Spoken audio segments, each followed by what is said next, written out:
The competitive landscape in the US airline industry looked very different 2 decades ago. At the time, Delta Airlines was weaker on the US West Coast, but lacked the resources and funds to grow its operations. So in this video, we take a look at how Alaska Airlines and Delta Airlines went from friends to frenemies, why Seattle became the center of their rivalry, and how both airlines are now competing for the future of long-haul travel on the US West Coast. And be sure to check out Simpleflying's flight tracker. From live alerts and data on commercial, military and government flights, it goes way beyond your standard tracker. It was built specifically for avgeeks, free and live, right at your fingertips. Seeking to expand the reach of its network, Delta signed a code-sharing agreement with Alaska Airlines in 2004, permitting the two carriers to place their codes on each other's flights and provide reciprocal frequent flyer benefits, with the agreement centered around Seattle. While today the airline industry in the United States is dominated by the Big Three, American, Delta and United, the market was much more saturated 22 years ago. In addition to those names, the country was also home to Continental Airlines and Northwest Airlines, while US Airways would merge with America West in 2005. All of these airlines were smaller than the top carriers today, and their networks were more geographically fragmented. At the time, Delta was more heavily concentrated on the US East Coast rather than on the West Coast.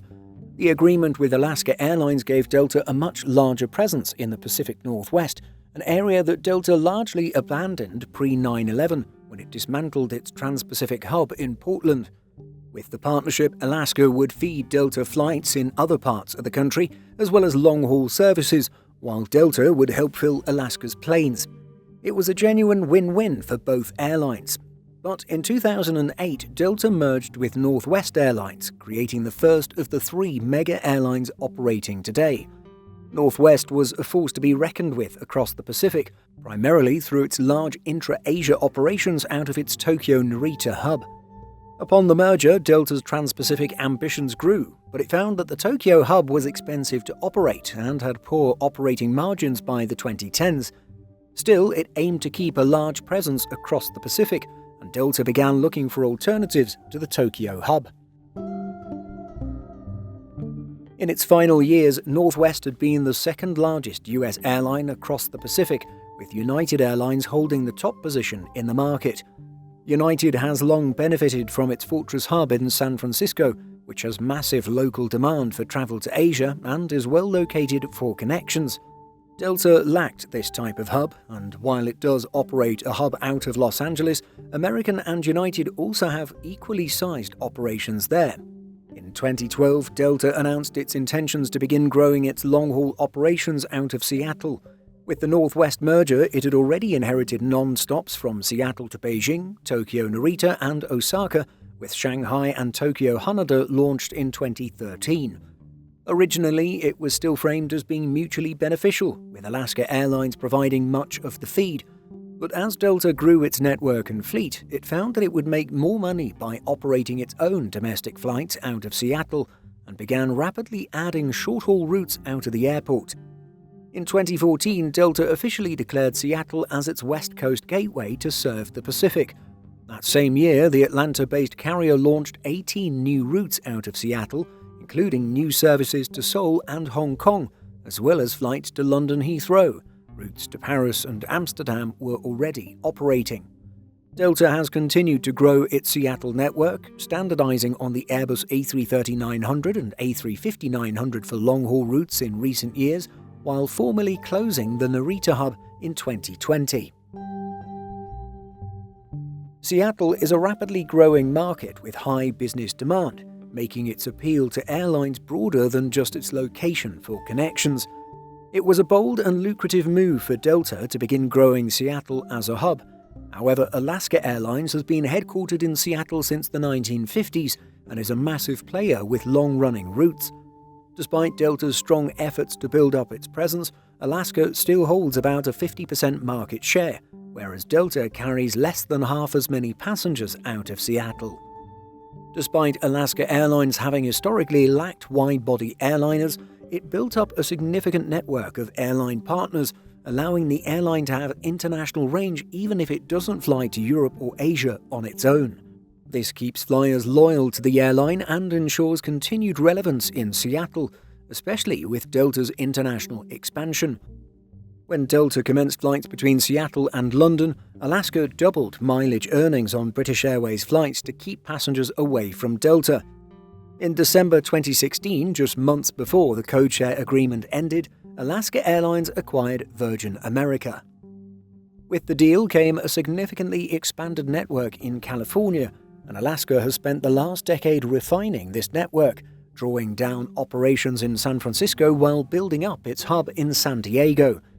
At the same time, the airline has been adding more flights out of Seattle and expanding Portland, positioning the latter as a connections-driven hub as Seattle becomes increasingly constrained. Alaska's partner airline network has always been a strong point of differentiation, and in February 2020, Alaska signed a codeshare agreement with American Airlines. The two had already been growing closer over the past decade, and the partnership also came with an announcement that American would start flying from Seattle to Bengaluru and London Heathrow. Later that year, American also announced intentions to fly from Seattle to Shanghai, although this route and the Seattle to Bengaluru route never actually launched, while the London route ended in 2023. Despite American cutting its Seattle long-haul network, it continues to increase ties with Alaska, which formally joined the One World Alliance in 2021. With this, American has an alliance member in an area of the country where its network is weak, while Alaska has much greater relevance in the rest of the US. With Alaska still holding the number one position in Seattle, it's as competitive as ever, while Delta has been struggling to take domestic market share away from its rival. While Delta continues to invest heavily in Seattle, opening a Sky Club as well as a Delta One lounge in 2025, the hub is routinely reported as being the carrier's weakest. Alaska Airlines is an established player with deep roots in the market, and its overall network remains larger than Delta's, even if the carrier has historically not operated long-distance flights. But in 2023, Alaska announced plans to acquire Hawaiian Airlines, a move that represents the biggest threat to Delta's Seattle ambitions yet. With the Hawaiian acquisition came a substantial long-haul operation centered around Honolulu using Airbus A330-200s, along with orders for the Boeing 787-9. Starting long-distance flights can be an expensive and difficult process for an airline that has never done it before, but Alaska now effectively operates long-distance flights. Upon the completion of the deal, Alaska launched new services from Seattle to Tokyo Narita and Seoul, initially using Hawaiian-branded A330s and 787s. Long-term, the plan is to concentrate all A330s in Honolulu for Hawaiian-branded flights, while all of the 787s have been repainted into the Alaska livery. All of Hawaiian's orders for the 787 have also been transferred to Alaska, and the carrier has subsequently ordered more Dreamliners, aiming to fly 12 787-9s as well as 5 787-10s.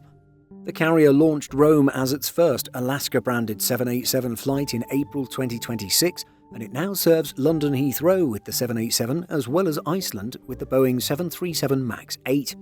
Delta Airlines responded to Alaska's Rome announcement by starting its own Seattle to Rome services, while also adding a new route to Barcelona. Across the Pacific, Delta has also recently added flights to Taipei from Seattle and is reported to be eyeing Singapore in the future, although it's unclear if a Singapore route will launch from Seattle or Los Angeles.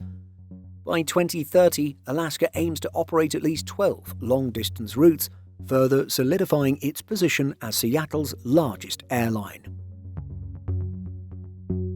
What do you think? Which airline do you believe has the stronger long-term strategy in Seattle?